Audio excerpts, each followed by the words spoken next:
better than rabbit, chicken, lamb and beef at preventing coronary diseases and chronic inflammatory conditions. Paul Jaminet, PhD, is the CEO and founder of a biotech startup developing a vascular therapy for cancer. His wife, Shuqing Shi Jaminet, PhD, is a director and molecular biologist and cancer researcher at both the Beth Israel Deaconess Medical Center and Harvard Medical School.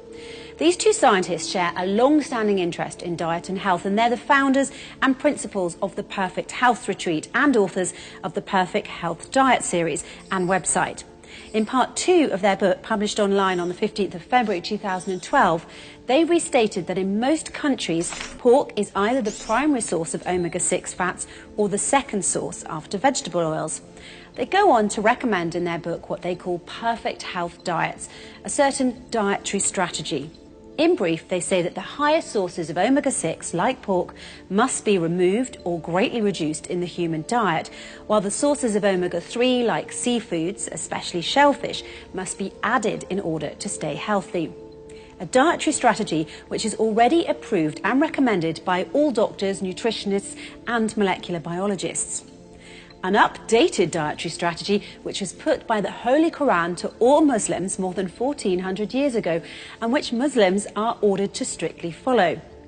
It's becoming clear that religion has its part to play in human health, due to the fact that the Jewish, Christian and Muslim religions vary so differently in the type of meat they allow their followers to consume. Science shows that the lower omega-6 levels of fatty acids in the type of meats that the Holy Quran allows Muslims to eat lead to a healthier diet. Over 1400 years ago, the Holy Quran was already mentioning the health qualities of perirenal fat, shellfish, rabbit, ostrich and camel, and also stated that as a firm punishment, Jews were not allowed to eat foods that contain this type of meat or this type of fat.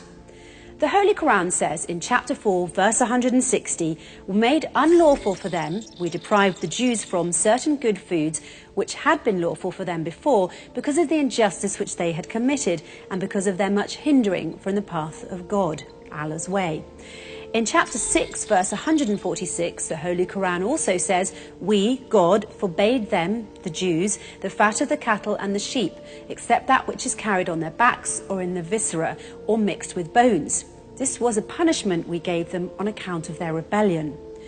When we look at the facts, it's quite clear Jews and Muslims are forbidden from eating pork, but amazingly, Jews are also forbidden by the Torah from eating certain healthy foods, which they name not kosher, such as rabbit, ostrich, camel, shellfish and perirenal fat, which is considered a clear indirect message to Holy Quran to Muslims to add more of these foods to their diet. Christians can eat the same food that Muslims can eat, but they're also allowed to consume pork. Which group is the healthiest? People of the Muslim faith. This leads to a very strong conclusion. People of the Muslim faith, in thanks to their following of the Holy Quran, appear to have been blessed with a much healthier diet and longer, healthier lives. In fact, the diet followed by those of the Muslim faith appears far superior to that of Jews and Christians alike. The reason is simple. The healthy human ratio of omega-3 to omega-6 fatty acids is a very tight window. If the balance is off, even by a small margin, disease and sickness result. It's for this reason that the highest sources of omega-6 must be removed or greatly reduced in the human diet, while the sources of omega-3 must be added in order to stay healthy. So it only makes sense that people of all religions move towards a diet that better reflects the diet in the Holy Quran, a superior, healthier human diet. Muslim countries simply don't suffer such a prevalence of autoimmune diseases or allergies. Be healthy. Eat like a Muslim.